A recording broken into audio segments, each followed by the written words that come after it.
I think that every story in the world contains both the story and the counter story. If she's writing about rape, was she a victim? If she's writing about violence, was she a victim? If she's writing about suffering, was she a victim? Everybody, at least in the present time, wants to sound progressive. So they want to say freedom for all women, but all women except their wives. Kamala Das, in that sense, is a great writer, but many people would not look at her and say she was an activist. Like typically she was seen only as a writer largely. But I believe that she did some very powerful things.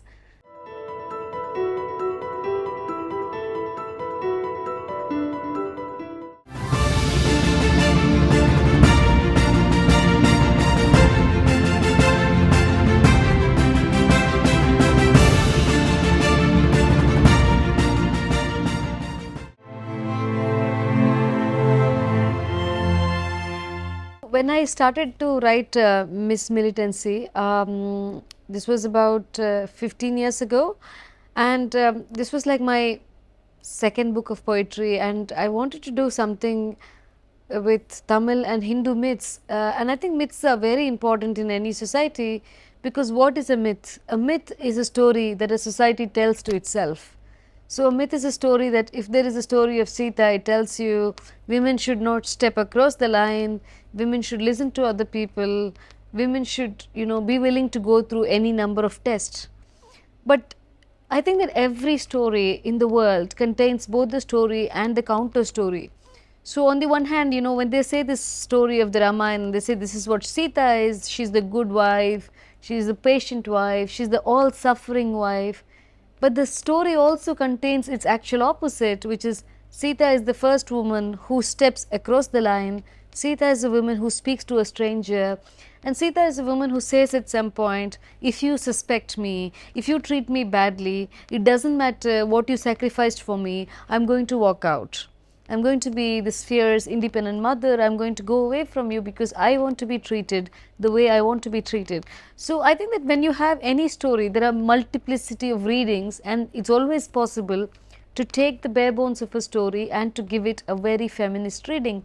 So when I was trying to do this, I was trying to say, okay, so we live in a society that's conditioned by caste, conditioned by patriarchy, conditioned by class, but at the same time, we can take these raw materials and we can give a rereading, we can give a retelling, and we can tell ourselves different stories. We can tell ourselves the stories that empower us, the stories that make us powerful. So this is where I think I was coming from when I did my book, Miss Militancy.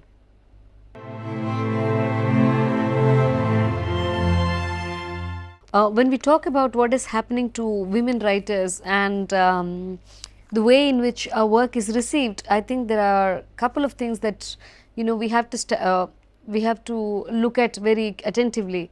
The first thing is you're always reduced to your experience. So when you write about anything, you are like, oh, what has happened to her? If she's writing about rape, was she a victim? If she's writing about violence, was she a victim? If she's writing about suffering, was she a victim? If she's writing about being defrauded, was she a victim? So always the idea is that something bad should have happened for you in order to be able to write. And I think it says something it shows not only patriarchy, but it shows the way in which patriarchy exists, is that you are never seen as an intellectual person. You're never seen as a person who can think about something and comment about something. The only way a woman can speak is if she has become a victim. Because then she's not speaking, then she's actually crying, and that makes you believe, actually in some way it makes patriarchy believe, okay, everything is fine with society because women are still suffering, everything is fine with society because even if they're suffering, they're speaking out about it, so we are giving them some outlet, some catharsis. But I think it's very problematic because it's very possible for women to be intellectual creatures who don't necessarily have to go through pain to talk about pain, and B, it's also very possible for victims or people who actually face these things to intellectualize about it, to theorize about it, because I don't think any theory is born without experience or without practice or without knowing actually what happens. And especially because in India we inhabit also a caste society, and what is caste but telling only some people can be intellectual, only some people can think, only some people can understand everything. So I think at the heart of it, when people go searching, where is the Meena Kandasamy in this poem? Where is the Kamala Das in this poem?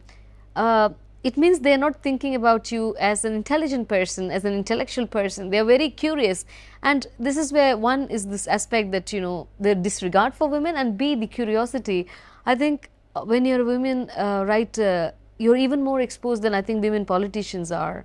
So everybody wants to know who your lovers are, what's your love life, what's your sex life, who you're dating, and nobody is curious about men in the same way. I think this is a morbid fascination that people would associate with actresses, people would associate with others, but I think women writers are really one of the most people who have no privacy because of the way readers consume them. Readers don't read us, readers basically consume us. So I think it's one of the sadder things about being a women writer in this country, at least.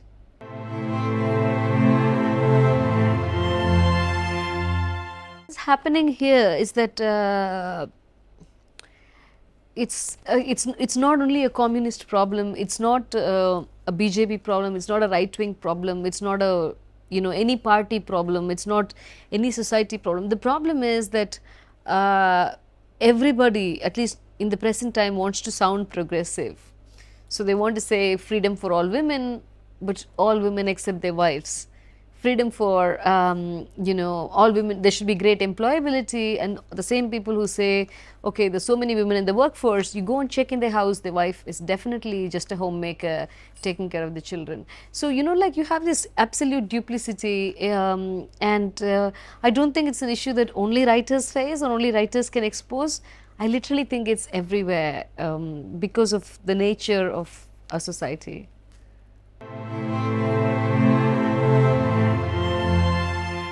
Well, there's thousands of things to say about caste system, but I just want to say two things about this.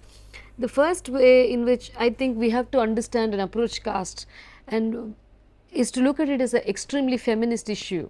At this point, we are still in a society where we look at caste as a problem that relates to, let's say, the lower caste, the oppressed caste, the Dalit caste and the backward caste. But if you look at it as a women's issue, if you look at it as an issue like related to women's freedom of choice, to marry who she wants, to do what she wants, because, you know, one generation, like, how is caste preserved? Caste is preserved because you reproduce caste. Your children belong to the same caste as you. I mean, and it doesn't take long for one generation to next. It takes 20 years, 25 years for the next generation. I mean, like, and I believe that in so many ways that if you approach caste, because Dr. Ambedkar says women are the gateways of the caste system, and this is something everybody says. If you look at women as people who are very powerful and who can actually subvert the system, who can destroy the system, and so much depends on the choices women make, and once you make it an issue of feminist choice, do you want to reproduce the caste system or do you want to smash the caste system? I think they're already moving towards the annihilation of the system. So I always think that, you know, that's something that as much as we fight for all the civil liberties aspects, as much as we fight for the constitutional aspects, we also have to make sure it's a feminist issue. And I think it's also a feminist issue because, see, caste has a certain way in which labor is divided, right? Like, somebody has to do something, somebody has to do something. And I think women's life in India really mirrors that. So you are supposed to be in charge of the kitchen, you're supposed to be in charge of the cooking, you're supposed to be in charge of the children. So there's the same way in which, you know, somehow they're replicating the caste system to women. So I believe that if you turn, and the way in which caste system is upheld is obviously for a small minority that wants to be at the top, but they're using the entire majority for that. And I think when it comes to a question of numbers, we have to use the entire population of women to fight the caste system. I don't think it's a system that can be fought only in terms of using the lower caste or the Dalits or the backward caste or any specific group of people. I think it has to become a women's issue, and I think it will become a women's issue. And the reason I say this in terms of caste is because in the last couple of years, in the last 5-6 years, I've, you know, been back in India and I've been looking at, you know, struggles on the ground, and especially atrocities on the ground, violence against Dalit people on the ground, and you see, you know, Kerala was one example. I was not able to witness it, but in Tamil Nadu you see a lot of caste Hindu women actually come and take part in violence. So caste Hindu women are doing violence against Dalit people. So what is happening is that if we don't make women into feminist fighters against caste, they're going to become feminist, they're going to become women who uphold the caste system, women who do violence in the name of the caste system. And I think this is very dangerous. So right now this is happening everywhere. The fact that women are taking part in violence, to uphold the system, and I think we have to put a break to that. So this is what I would like to say about the caste system at this point.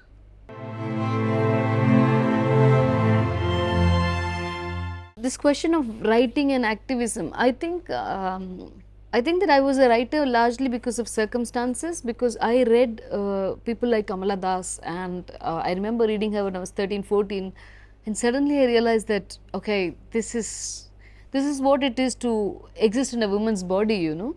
And Kamala Das, in that sense, you know, is a great writer, but many people would not look at her and say she was an activist, you know, like typically she was seen only as a writer largely.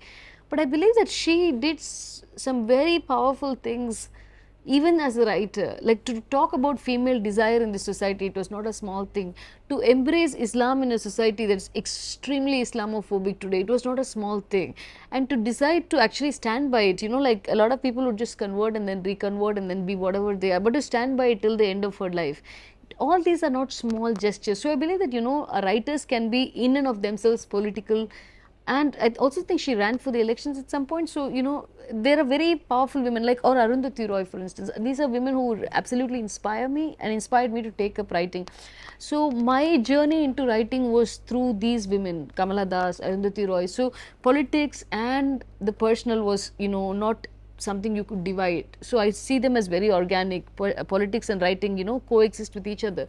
But I'm perfectly fine if writers don't want to take a political stand. They just want to write about, let's say, whatever they want to write about. But you know, sometimes you have to be honest to yourself. Even if you're writing about trees, like trees are political today, the environment is political today. You're writing about love, love is political today. There's nothing about our existence today in which we can say, oh, I wrote about the blue sky. I mean, you can't write about the blue sky when somebody is raining bombs in Gaza, right? There's nothing in the world that's not political. So for me, you may say that you're not political, but that itself means you are doing some kind of politics there. So everybody is, you know, doing some politics with their writing, even when they say it's non-political. So for me, I think they are very organically interlinked.